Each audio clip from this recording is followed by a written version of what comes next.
ఇక్కడ కనిపిస్తున్న పెద్ద మనిషి నిన్న మొన్నటి వరకు మనలాగే పీఎఫ్ ఫైనల్ సెటిల్మెంట్ కోసం పోరాడినవాడే. కానీ 9 ఏళ్ళు కాలికి బలపం కట్టుకొని తిరిగిన ఆయనకు రావలసిన డబ్బులు ఇవ్వకుండా నానా తిప్పలు పెట్టింది పీఎఫ్ ఆఫీస్. తాను జీవితకాలం కాంట్రిబ్యూట్ చేసిన డబ్బులు ఇక వచ్చే అవకాశం లేదని అర్థమైన తర్వాత అదే పీఎఫ్ ఆఫీస్కు వెళ్ళి విషం తాగి ఆత్మహత్య చేసుకున్నాడు ఈయన. ఈ దెబ్బతో ఒక్కసారిగా పీఎఫ్ ఆఫీస్ అధికారులు వణికిపోయారు. ఒక్కొక్కరికి ప్యాంటులు తడిసిపోయాయి. 9 ఏళ్లుగా అతడు దీనంగా తమను బతిమిలాడి బామాడిన దృశ్యాలు వాళ్ల కళ్ళ ముందు ప్రత్యక్షమయ్యాయి.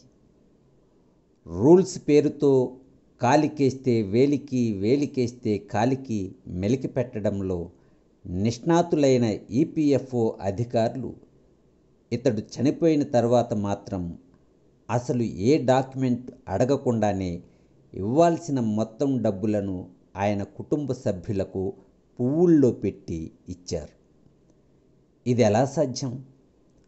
రూల్ అంటే రూలే కదా. దీన్ని బట్టి ఏమర్థమవుతోంది? పీఎఫ్ అధికారులు తాము క్లెయిమ్లను పరిష్కరించాలనుకుంటే ఎట్లాగైనా పరిష్కరిస్తారనే కదా దీని అర్థం. ఇదే మాటను మృతుడి కుమారుడు ఇలా వ్యక్తం చేశాడు. వాళ్ళు ఆయన్ని 9 ఏళ్ళు ఆ డాక్యుమెంట్ కావాలి, ఈ డాక్యుమెంట్ కావాలి అని చెప్పి ఆయన జీవితాంతం చేసుకున్న పొదుపు మొత్తాన్ని పదే తిరస్కరిస్తూ వచ్చారు. చివరకు ఆయన ఆత్మహత్య చేసుకున్న తర్వాత మా వైపు నుండి ఎటువంటి అదనపు డాక్యుమెంట్ సమర్పించకుండానే ప్రావిడెంట్ ఫండ్ను చెల్లించారు. గమ్మత్తు ఏంటంటే వాళ్ళు కనీసం డెత్ సర్టిఫికేట్ కూడా అడగకపోవడం. నాన్న పోయాడు, అయితే ఎవరి తండ్రులకు అలా జరగకుండా న్యాయపరమైన చర్యలు తీసుకోవాలని నిర్ణయించుకున్నాం. ఈపీఎఫ్ఓ వాళ్ళు కావాలంటే డబ్బులు విడుదల చేసి ఉండేవారు, ఆయన చనిపోయిన వెంటనే వారు చేసినట్లు. కానీ వారు ఆయన జీవితపు పొదుపు మొత్తాన్ని తిరిగి ఇవ్వడానికి ఆయన చనిపోయే వరకు వేచి ఉన్నారు. రోజువారీ కూలీ చేసుకుని బతికే మృతుని కుమారుడైన 39 ఏళ్ల ప్రదీష్కు ఈ వ్యవస్థపై పోరాడే శక్తి సామర్థ్యాలు లేనప్పటికీ ఈపీఎఫ్ఓకు ఒక గుణపాఠం చెప్పాలని నిర్ణయించుకున్నాడు. అందుకే తన తండ్రి చనిపోయిన రోజే పోలీస్ కంప్లైంట్ ఇచ్చాడు. ప్రస్తుతం కేసు కోర్టులో ఉంది. కేరళలోని త్రిశూర్కి చెందిన మృతుడు శివరామన్ అపోలో టైర్స్ కంపెనీలో పనిచేసి రిటైర్ అయ్యాడు. పదవీ విరమణ తర్వాత గత 9 ఏళ్లుగా ఈపీఎఫ్ఓ కార్యాలయాన్ని క్రమం తప్పకుండా సందర్శిస్తూనే ఉన్నాడు. శివరామన్ గుర్తింపు పత్రాలు సరిపోలడం లేదని పేర్కొంటూ ఆయనకు ఇవ్వాల్సిన 90,000 రూపాయలను ఇవ్వకుండా ఈపీఎఫ్ఓ పెండింగ్లో ఉంచింది. చివరగా ఈపీఎఫ్ఓ అధికారులు అతని స్కూల్ లీవింగ్ సర్టిఫికెట్ను ఇవ్వమని అడిగారు.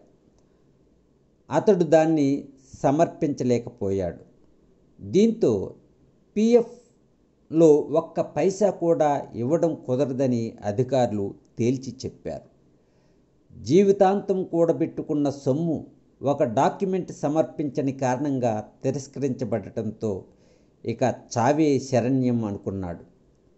ఫిబ్రవరి 7వ తేదీన కొచ్చిలోని ఈపీఎఫ్ఓ కార్యాలయంలో విషం తాగి ఆత్మహత్యకు పాల్పడ్డాడు. చివరికి అతడి మరణం తర్వాత శివరామన్ కుటుంబానికి పెండింగ్లో ఉన్న బకాయిలను ఈపీఎఫ్ఓ క్లియర్ చేసింది. శివరామన్ భార్య తానే చట్టబద్ధమైన నామినీ అని పేర్కొంటూ అతని మరణానంతరం ఈపీఎఫ్ఓ కార్యాలయానికి సమర్పించిన లెటర్ మినహా ఎటువంటి అదనపు డాక్యుమెంట్లు ఇవ్వకుండానే చెల్లింపు క్లియర్ అయింది. శివరామన్ ఆత్మహత్య చేసుకున్న ఫిబ్రవరి 7న ఎఫ్ఐఆర్ నమోదు చేయగా కేసు ఇప్పుడు కోర్టులో ఉంది. ఈపీఎఫ్ఓ నిబంధనల ప్రకారం మరణించిన సభ్యుల పిఎఫ్ ఉపసంహరణను క్లెయిమ్ చేయడానికి ఫారం 20ని సమర్పించాలి.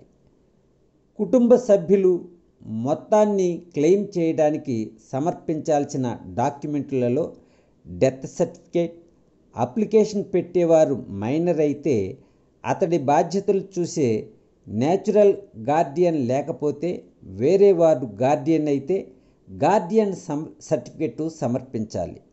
అలాగే ఖాళీ చెక్కు లేదా క్యాన్సిల్ చేసిన చెక్కు జిరాక్స్ కాపీని ఇవ్వాల్సి ఉంటుంది.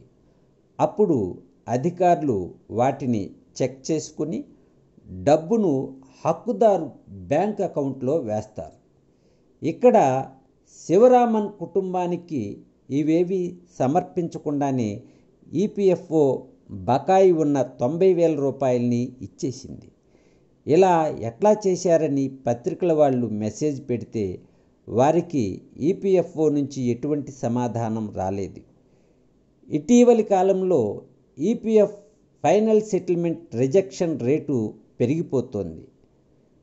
2017-18 ఆర్థిక సంవత్సరంలో దాదాపు 13% ఉన్న తిరస్కరణలు 2022-23 నాటికి దాదాపు 34% పెరిగాయి.